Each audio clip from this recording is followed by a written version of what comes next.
All right, well, welcome everybody. My name is Lenny Zeltser, and I want to talk to you about incident response. I'm going to try not using the microphone, because then I feel like singing to you, and I'm not that good at singing. But if you can't hear me in the back of the room, just kind of let me know, and I'll use the mic. I think I can handle it. Yeah, but I'm okay so far? Yeah, good.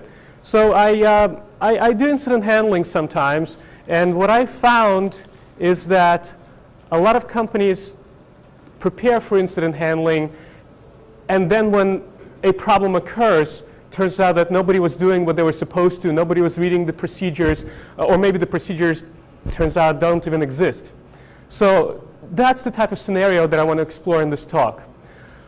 Also, this is part of the larger project, if you will, that I've undertaken, and that is the realization that I've had that a lot of the security advice that we as practitioners give to companies just isn't practical for 98% of the companies, right? And this is advice like be proactive about security, or exercise defense in depth, all wonderful advice. But then you look at organizations and none of them are proactive, or not none of them, but many of them aren't. They don't do defense in depth. And I've realized that maybe I shouldn't take it personally. Maybe it's okay. Maybe, life goes on and businesses survive. So I'm trying to figure out, well, what kind of advice can I give as a security consultant for Savis, or as an instructor at SANS? What kind of advice can I give for organizations that just won't get the time to be proactive about security? So incident response is one area that I'm looking into. And so you've got best practices that are really good, that give you very detailed instructions for how to prepare for the incident and how to handle it. At SANS, we teach a full course on incident handling. NIST has a very nice guide for the various stages you need to go through. What are some of the things that you got to do to prepare for during an incident? Anybody does incident handling? Yes, sir. We do. Like you prepare certain tools, right? You got some bootable CDs. You got your USB keys in your bag. You train your staff for how to detect problems, how to triage. So it's all great. And it's all wonderful, and I recommend people consider it. And yet, what if you are in an organization that just hasn't gotten around to following that advice, right? And of course, I'm kidding about you sitting around not doing anything, right? We're all just really busy people. We're all fighting fires. We're all being drawn in different directions. So it's not surprising that many companies just aren't prepared for handling security incidents, and they catch them by surprise. And so that's what I want to explore in this talk. And it's not a talk about what tools to use. I'm not going to be talking about any tools. Because to me, incident handling at its core is a coordination problem. There's a person or a group of people who are being counted upon to gain control over the situation. And so if you look at how many companies have handled incidents, you read news about them, and you wonder, well, why in the world did they do that? They make so many mistakes. That's not how I would have handled the problem. Well, it's not that they're bad companies or that they don't know what they're doing. The problem is that they're under stress. And when people are under stress, mistakes are made, and that's to be expected. So I'm trying to figure out how to take a little bit of stress away from the initial stage of the incident. And that stage is where an incident handler, such as myself or such as yourself, is called into a situation, and people believe a system has been compromised or some data might have been lost. And now it's the job of the incident handler to figure out what's going on and how to then commence full-blown incident handling.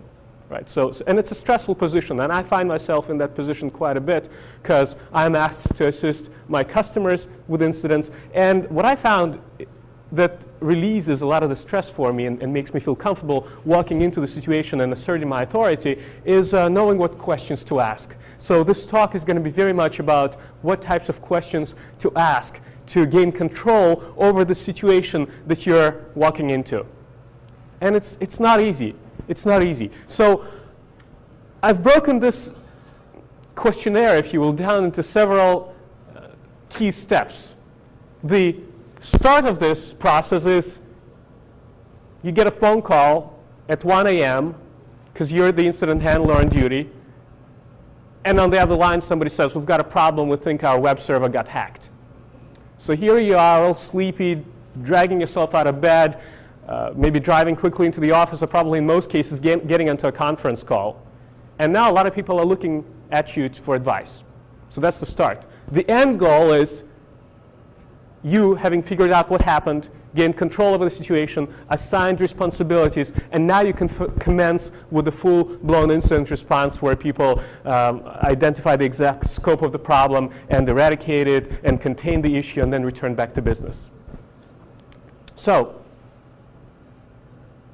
expect to have to walk into the situation blindfolded. Whether you're a consultant walking into a company that you really don't know much about, but you're being asked for help, or whether you perform incident response within your organization, in many cases you won't know much about the infrastructure that was affected by the problem. A web server got hacked, well, maybe you don't know much about this web server. You don't know what data resides there, you don't know what systems it talks to, and what I find is most challenging when I deal with situations like this is I don't know who are the people involved who might have been affected by the problem or who manage the system. I don't know much about the problem except that something bad happened. So one of the first things that I think we need to think about is how, as an incident handler who just walked into the problem, how to assert your authority. How to, because people get calm when they are next to a person who is calm as well. And so if you think about doctors, right? Here's a situation, you walk into a doctor, maybe you've got a health issue, maybe it's just your annual checkup, and the doctor is calm, and the doctor always wears the laboratory white coat.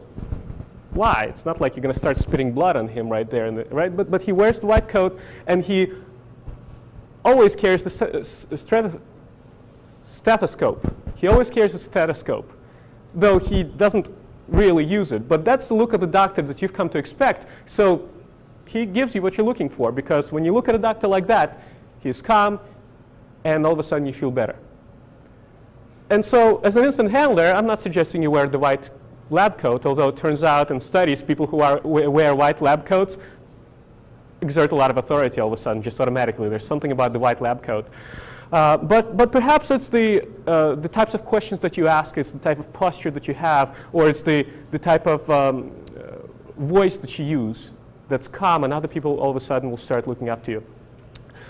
The idea here is listen more and talk less, because a lot of people, and I sometimes fall into that problem, and I try to restrain myself. A lot of people, when they get called into the situation, right away you start commanding, because you feel like that's how you're going to exercise control. You do that, you do that.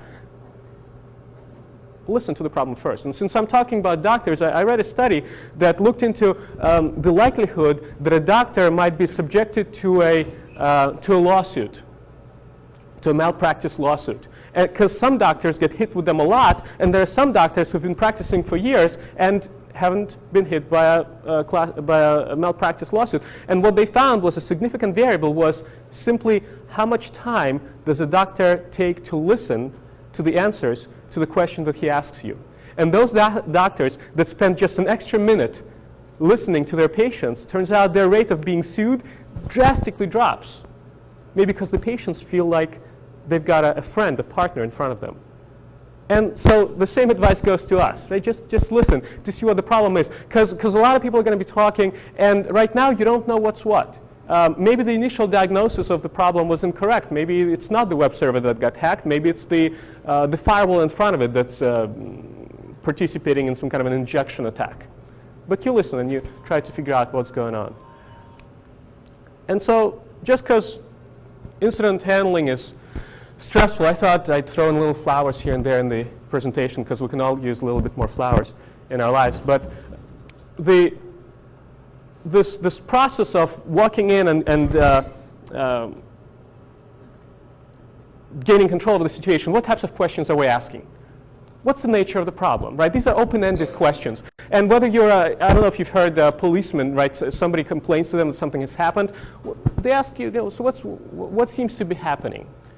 What's the nature of the problem? And let people talk it out. And you're just listening and taking notes. In many cases, I do this when I'm on a conference call, and so I'm just typing as fast as I can so that I can quickly absorb the information and retain my notes so that I can later analyze them. What are people seeing? What do they think is the nature of the problem? And you're not correcting them at this point because you don't know enough about the situation to correct the problem. How is the problem detected and by whom? That's a very important question because right away when you ask this question and you hear an answer, you'll get a good sense for how mature are the security practices of this environment. Because if somebody tells you the problem was detected because one of our customers called us up and told us our web server got hacked, all right, well, that tells you something about the types of controls and monitoring that's going on in this environment. Or if you hear that our regular monitoring that polls the system once a minute told us that our website was changed, well, now you know that the environment at least has some good visibility into it. What are the security infrastructure components that exist there is another question to ask. And a lot of people I find are afraid to ask these questions because they don't want to sound ignorant. Well, I think it's okay, because by asking these questions, you show that you're genuinely interested in understanding the problem. So it's okay to ask, do we have firewalls in here? Do we have antivirus? Is there any kind of intrusion detection system in place? Don't assume that there is one. What's the security posture of the environment? You're walking into the situation and you're trying to understand how mature are the security practices here. Have they recently had a security assessment done? And if so, what types of problems were found? Because right away, this can help you create some theories about what might be the reason for the problem, right? They had a security assessment done a year ago. Turns out they had a lot of, I don't know, SQL injection vulnerabilities. All right, so maybe that's also what's going on right now. So you're starting to formulate your theories, but right now you're probably keeping them to yourself. Because yet again, you don't know enough to really advise people in the room just yet. And also it's important to ask, well, who was affected by this? Right, if it's a web server, well, find out, well, who uses the web server? Is it your customers? Is it your partners? What about your internal teams? Do they know that the problem has actually happened? I've responded to a lot of incidents where a fair bit of time was spent trying to figure out the problem, and it turns out that the actual business owners of the infrastructure never even were brought into the picture until maybe too late. And also, what else has happened here recently? Right? You want to know, well, does this site have a history of being compromised once a month? Important questions to ask. So at this point in your incident response, as the incident handler, you have a general sense of what's happening here, what infrastructure is affected, maybe, in a very general sense, and who are the people that you're talking to. The next thing I suggest, and what I find useful, is make sure everybody understands who's doing what and how you're communicating with each other. This is important because in many cases your teams are going to be remote, right? So I do a lot of my initial incident coordination by phone. It helps to have a good phone. It helps to have a conference bridge number you can use to bring the team together. And so recognize that you'll be working with a lot of people whom you don't know. And it's okay to ask them, hey, what do you do? I know I've seen your name before, but I don't quite know what your area of responsibility is.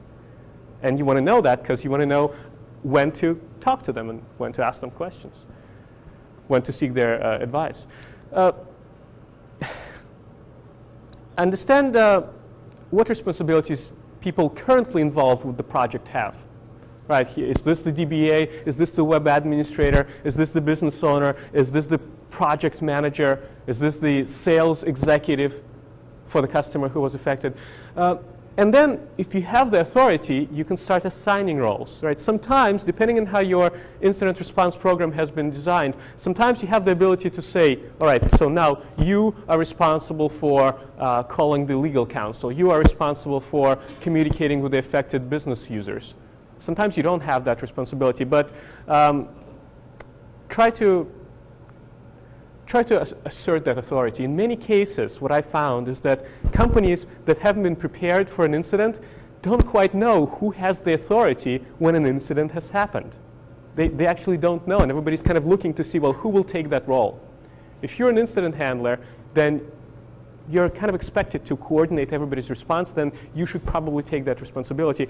And see if anybody doesn't like that, see if anybody complains. In many cases, people will be glad that you are taking the lead and assuming the authority to assign responsibilities to the group. And another important thing to consider at this stage when you're thinking about who you're going to communicate and how, understand how you're going to interact with other groups. What groups are involved in an incident? Anybody's responded to an incident? Who did you need to talk to? Yeah. Developers, if the web application was affected, right? Who wrote it? Anybody else? What other groups besides the core IT folk? Yes? Legal team, right? I mean, nowadays companies care about security because there is some legal ramifications for not doing it right. So the legal team. Anybody else? Public affairs, PR departments. If your customers are affected, you want to make sure that somebody is appraising them of the situation in a way that's consistent with your policies. Yes? Third-party vendor. Maybe the code was written by somebody else, or maybe you have a third party managing the system or some components of it. Yes. I'm sorry, system owners. Yeah, right. Who is actually the business user whose systems were affected? Yeah. Yeah. And that's critical because the system owner probably can help you understand, well, how big of a deal is this? Because in many cases, techie people don't know. Right, they know really well how to manage the operating system, maybe the network. How big of a deal is this? Yeah. So you go further than that to be the data owner, because sometimes the system owner is the data owner. Good point. So sometimes the system owner is one group, but the data owner is another group, right? So yeah, I mean, and the thing is, it's okay not to know this, I feel, if you're an incident handler that's from outside of the group, right? In many cases, incident handling is handled by a separate team, or even by a separate company. It's okay to ask these questions. And I don't think you show your ignorance by asking these questions. I think you actually show like you genuinely want to understand the nature of the problem. And so whenever you understand these teams, right, and it turns out, and you can ask these questions, and answers like this will come up in the team meeting or in the conference call, write down the names of the groups, and then make sure somebody's responsible for communicating with that group. Right? If you've identified that these are the groups that may need to be involved, we'll make sure somebody keeps them in the loop. Because a key source of stress I find in incident response is people just don't know what's happening. And if they don't know, they'll get stressed, they'll start calling you directly, they'll start calling your boss. And an easy way to keep the situation under control is to have somebody periodically appraise them of the situation. Yeah. The types of questions that come to mind as part of this process is who is the primary incident handler here? Don't assume that everybody knows it's you. And maybe it's not you. Maybe you're mistaken. So just up front, ask, hey, so who's in charge here? I can be in charge if you want me to, or maybe I am in charge, but make sure there are not too many cooks in the kitchen. I found in some incidents, people are communicating, and there are several people who think they're in charge. Well, there's a problem with too many cooks in the kitchen. And I firmly believe that there should be a single person who's ultimately in charge here. Because otherwise, if there are 2 people or 3 people, then they can make assumptions about, well, I thought that the other person's handling that. I thought that you're handling that. And turns out nobody does a particular task. Who's authorized to make business decisions? Is it the data owner? Is it the system owner? Because the business decisions will need to be made, like, do we shut down the affected systems? Do we keep going? How long do we have until really this becomes a big deal, right? Who is authorized to make those decisions? In many cases, people don't know. IT people often don't know that. How will we stay in touch? Do we do it via email, or do we think that email may have been compromised and we need to communicate out of band? Which phone numbers should we use? Which conference numbers do we have available? Do we know each other's mobile phone numbers, home phone numbers, faxes?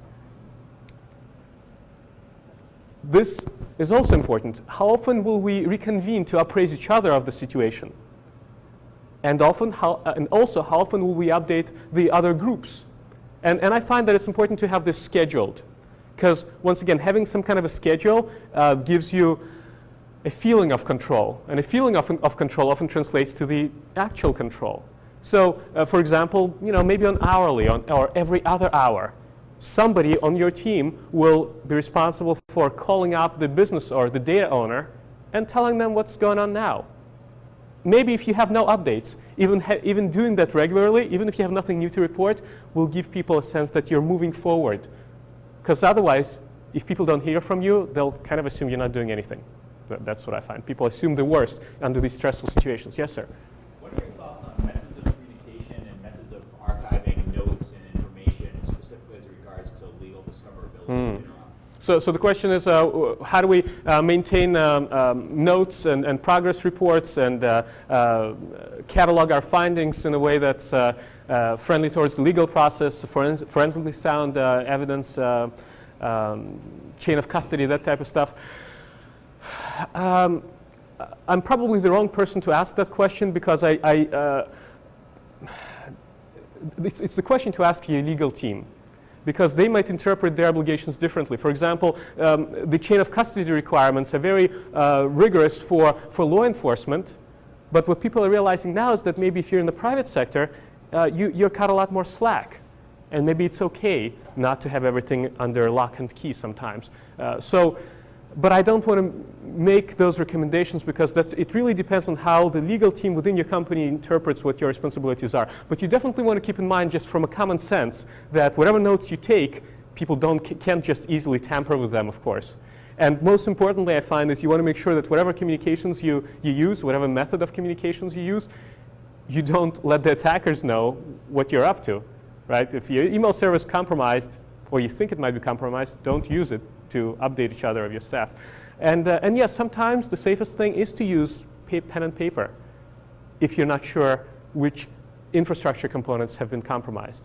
And it is often also helpful if you have the staff to have a couple of people assigned to the task, so they can kind of watch over each other, and then if somebody asks, they can validate that really nothing improper occurred when you were investigating the problem. The incident handling that I'm talking about is really incident coordination, which means that the coordinator isn't necessarily a technical person and is probably not the one who's going to be doing in the field forensic work or live analysis work. You want to designate those people. In many cases, that's a different expertise. In many cases, the systems that are affected is in a different geography. Make sure you understand whom do you have nearby. And if they're not nearby, maybe you need to start flying them out there. So at this point, you got a general sense of the situation. You know who's doing what and how you're communicating with each other. And then the next step in my mind is to really start to better understand the scope of the problem. And this is where you're starting to look at the information that was gathered. And now you're starting to ask questions that really test the theories that other people have formed before you got involved. And the important aspect of the problem that I'm always after is try to identify, well, how are the infrastructure components that might be affected related to each other? And to understand that, I often try to understand, well, how does data flow through the system? In many cases, I don't know that before I come in. In many cases, IT personnel doesn't know how the data flows, so they need to ask. And what I'm trying to establish is that, yes, initially it looks like, let's say, this web server got compromised, but maybe the web server has an application with logon credentials to the database. And the database resides on a different subnet behind the firewall. Well, that doesn't matter. If the server is compromised, that attacker may have gotten your logon credentials to access the database. And now all of a sudden, the scope of the problem has expanded. That's what you're trying to understand. But rather than asking, so what do you think are the other systems that are affected by it, try to ask questions about data and flow and application components. And interesting things will come to light when you try to go beyond just the core OS and network infrastructure, but start asking about data and dependencies. Right? Because it's like a domino effect. One system tips, and it affects other systems as well. And also very critical when you're trying to understand how data flows and which infrastructure components may have been affected is trying to understand, well, we are going to have to triage and make careful use of the limited human resources we have available. So what should be the next system or the next application that we really pay attention to? And in many cases, it's going to be one that's most critical or one that's most brittle. One that you know if somebody just gently touches it, it's just going to crumble. Maybe it's one that you've always been worried about, and you're going to look into it next, right? So start thinking about what your next steps are. What's the most critical application? What's the most risky application? What should be you looking at next? And you can't necessarily make that decision. It's the one to bring up to the whole incident response group because you don't know much about the environment. And then, of course, nowadays you got to think about any kind of compliance, any kind of regulations, any kind of contractual obligations that you might have that might make it very explicit who needs to be notified and when. Right? And the compliance, we all know the regulations that we're talking about. If it's financial data, it's Gremlich-Bliley. If it's cardholder data, it's PCI requirements. If you have a compliance officer in your company, you probably want to get him or her involved to answer this question. And that often is when you talk to the business owners or to the data owners, that's often going to be the first thing on their mind. So regardless of what we may want to do, what do we have to do? Because the law says so. And in many cases, people don't know right away. But start to understand what's the nature of the problem and what compliance implications are carried with it.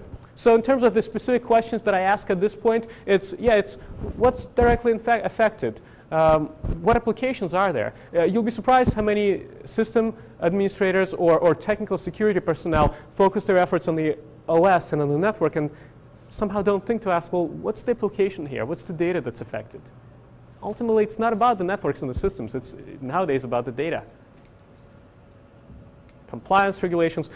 You're also at this point starting to think, well, not only what data may have been affected and what systems, but also how could they have gotten in? Because down the line, you'll probably want to make sure that they're blocked.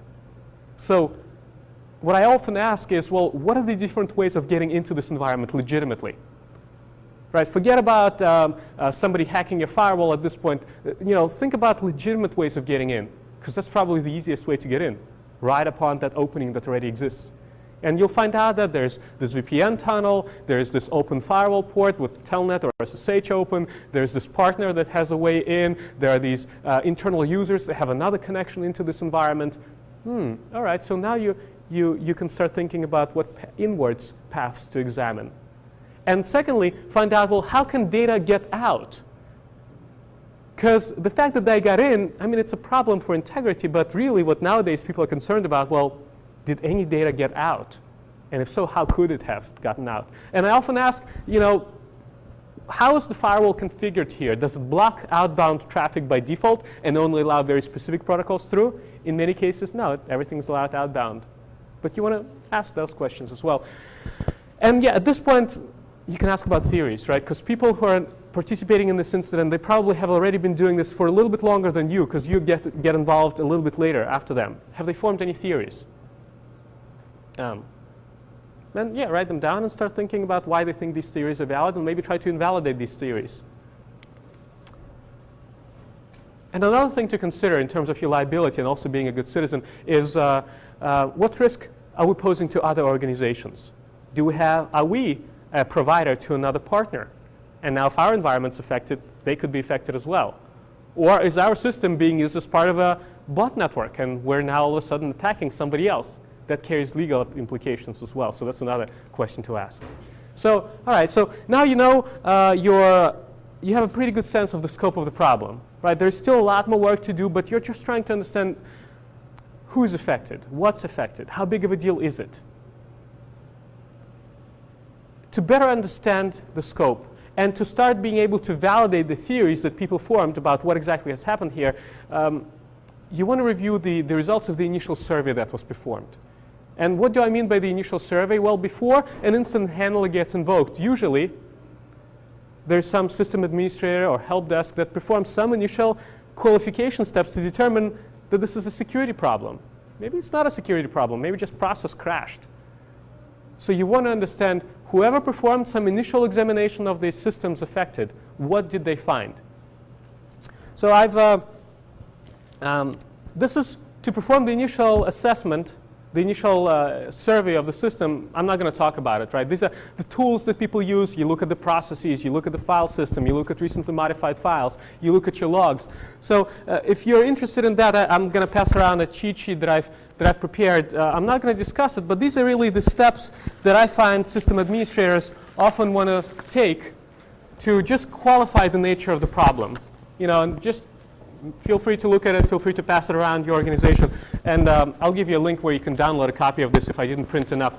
But as you'll see in this cheat sheet, right, these are technical tools that people use, and they try to understand, is this really a security problem?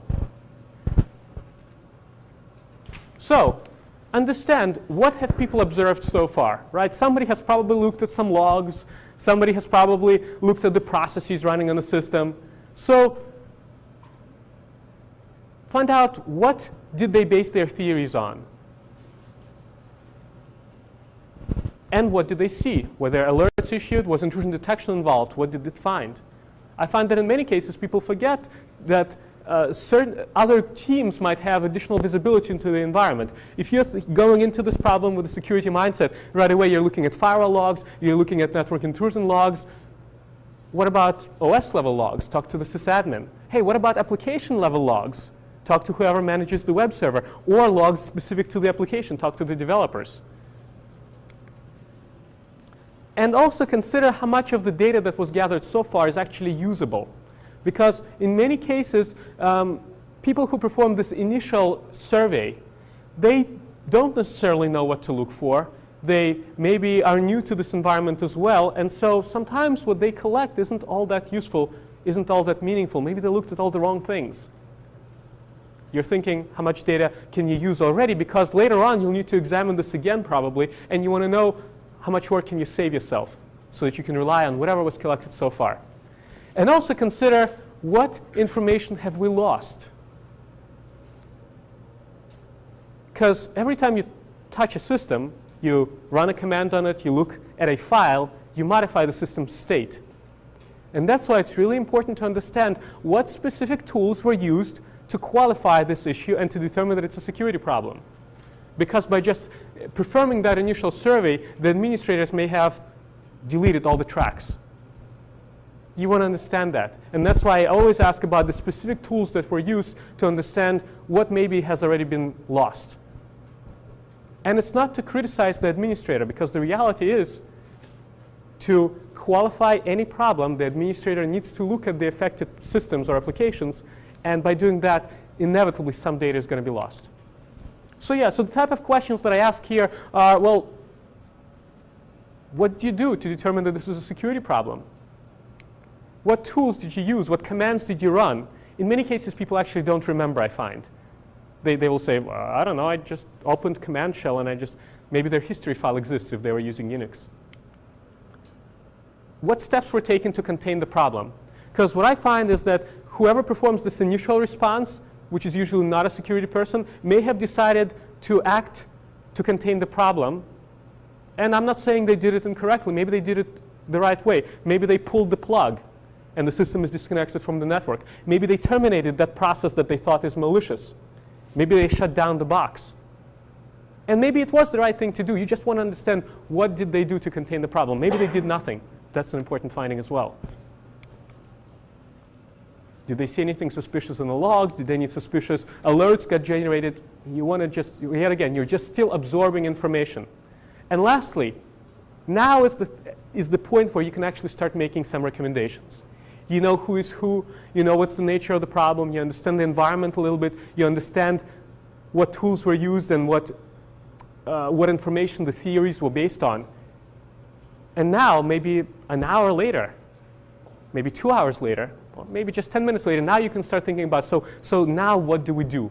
And now is when you can start taking those concrete steps that NIST gives you regarding identifying the problem and containing it and eradicating it and returning back to business. But keep in mind that that process may have been documented, but maybe nobody has looked at those policies and procedures for years. Maybe they were never created. Maybe they were purchased from Amazon and not really adapted to your specific requirements. So don't assume that people know what to do next, even at the technical stage. That's kind of why I've been preparing these cheat sheets and handing them out. So I try to come into an incident, and if the company doesn't have their specific steps for what they need to do and feel comfortable doing that, well, then I try to give them some guidance in terms of, as little cheat sheets like the ones that I've been handing out. Here's another very important question to ask. And I find that this is where the reality differs from many textbook examples that you may read about. Because in many cases, when people talk about incident response, they right away assume that it's the same thing as forensics. a problem has happened. Hold on, before we touch the system, let's clone it, and let's do all of our analysis on the hard drive. Let's pull memory contents. And that's the right way to approach forensic analysis. But don't assume that the company should start performing formal forensic analysis. Maybe that's not the best thing for the business to do. Maybe the systems that were affected can't afford to be down while you're cloning the hard drive. Maybe it's better to simply perform some lightweight live analysis of the box. And maybe it doesn't need to be shut down. Maybe it shouldn't. These are not really your calls to make. These are the calls for your legal department to make. These are the calls for the business and data owners to make. That's why it's important to be talking to them. But what I always ask at this point, once I know who the authoritative decision maker is, I always ask, so we've got two paths we can go by now. We can start looking at this live system that's been affected, load up some tools, maybe look at the processes, pull them down, do some memory analysis. We can start looking at logs. It'll probably get us our answers faster. But unfortunately, that means that every time we look at the live box, we'll be tainting the evidence, which means that if we ever need to do formal forensic response, now our data may be a little bit less valid. And so I give that option, and somebody who's the decision maker here, the business decision maker, needs to say, no, no, no. Stop what you're doing, proceed with formal forensics. More and more, though, I find that companies care less about formal forensics and would much rather perform live, fast analysis so they can quickly understand the nature of the problem and go back to business as soon as possible, and they care less about being able to use that information in court. That's just my own personal perspective on this. I've been seeing more and more companies go that way. But ask the business decision maker. Don't just go one way or the other. Don't assume these things. And as you're planning your next steps, consider, well, what tools do you have available in this environment? You may want to look at memory, you may want to look at network, maybe you want to put a network sniffer in there to observe who's communicating with the systems. Well, maybe none of those tools are available to you. Maybe this is a very locked down environment. I've seen situations where an environment was very locked down, and I even had a hard time getting some tools into it or getting some data out of it because it was really set up as a very contained island. Think about how you're going to get data in and out, because you need to get some data out if you're going to be looking at logs. Do you have a network sniffer available that you can put in there, for example?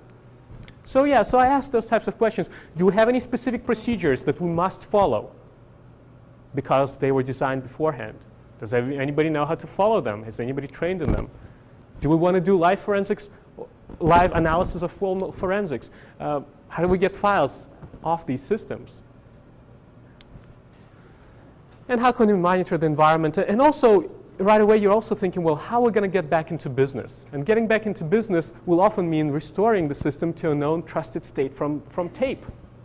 Has anybody ever done a backup on the system? Maybe no. Get that information out there so that you could start thinking, well, what do you do next? How recent is the backup? Do we know if the backup may have been infected as well? And now is when you're really saying, well, who's going to do what next? Which people are going to go on site? Which people are going to do formal forensic analysis or live analysis? Which people are going to communicate? So now is when you're thinking about formal incident response that gets more technical, that is pretty well documented and understood. And I'm not really going to get into it. And just kind of to wrap up, I want to highlight the point that bad things will happen regardless whether you're prepared for them or not. Right? Incidents happen even to the best of organizations, and incidents happen even to organizations that aren't prepared for them. But I've seen many of the organizations that had a breach, weren't quite ready for handling it, but they came out okay because they took the time to ask the right questions and were calm. And so that's why I wanted to talk about questions, and because I feel that it's a very effective way of gaining control over the situation. So I've been on this cheat sheet mania lately, and so what I did is the questions that I've been asking, I prepared a cheat sheet where I've documented all these questions and the additional guidelines that I've been discussing. So the major takeaway really is yet another cheat sheet that I've got from you, and if I didn't print enough, I'll give you you can download it from my website, and you can I have a Word version of this so you can edit it. And just one last thought before I open this for any questions or comments is kind of maybe a Zen thought that it's better to know some of the questions than all of the answers. Too many people walk into the situation, start giving orders, start assuming that they know what's going on. And I find that by knowing what questions to ask, you'll do well by yourself and by the organization that you're helping out. So the cheat sheets that I've handed out, you can download them off my website. You can customize them to your heart's delight. But I wanted to ask, what are your thoughts on this? Have you found additional questions that are worth asking? Have you found any other tips that recognize situations where companies aren't prepared for dealing with them? What are your thoughts? Any questions, any comments regarding this? Yes? Have you seen dry runs be effective? Or? Have I seen dry runs that were affected? Yes. I mean, the more you're prepared, of course, the better you're going to handle the incident. And I'm not saying, you'll never be prepared, so don't try to prepare. I'm saying, yeah, prepare this, whiteboard this, dry run through incidents. The more you're prepared, the better. But my premise is that there are some companies, and no matter how often you tell them, be prepared, dry run, test your procedures, they won't. So yes, as an incident handler, you have some control over yourself and the people you're going to collaborate with. So yeah, walk through this process, ask them these questions, make sure they're familiar with it. Just don't assume that the people whom you're going to be helping have done any kind of preparation. If they've done, that's a bonus. Yes? Hypothetically speaking, from say a small business point of view, say you have a small business that has really talented people and they have an incident and they want to go about doing forensics because say they suspect that it was a disgruntled employee or something. How from a legal point of view, how do you go about doing that clone of say a system and then without bringing in a third party to then go in front of a judge and say no we DD'd the hard drive, it's the state that it's in right now, it hasn't been touched, this is how it was, here's our documented evidence, without say bringing in SANS or SANS or the FBI. Yeah, so you're saying, let's say you've got a small shop, but you've got really talented people who know what they're doing, and they feel comfortable performing some forensic analysis. How do they collect the data so they can use it later on in court? This is yet a similar question that I kind of tried to gently deflect because it's more of a legal question, and I'm not qualified to answer it. But I find that, first of all, recognize that as a commercial entity and a private party, not a law enforcement, your requirements are different, and you tend to have a little bit more slack regarding chain of custody.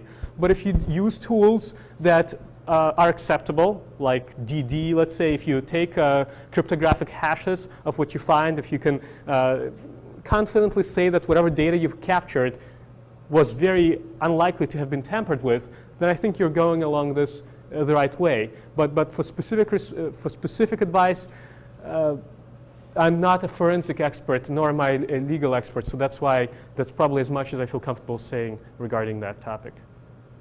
Yeah. So anything else? Well, I'll be around if anybody has any questions or comments. Thank you very much for your attention, folks. One last thing I ask before you leave, you've got eval sheets on your tables. Just mark them up. It's useful for me to get some feedback and for the conference organizers to see what you've liked about this presentation. But yeah, thank you very much for your attention. Pick up the forms back here.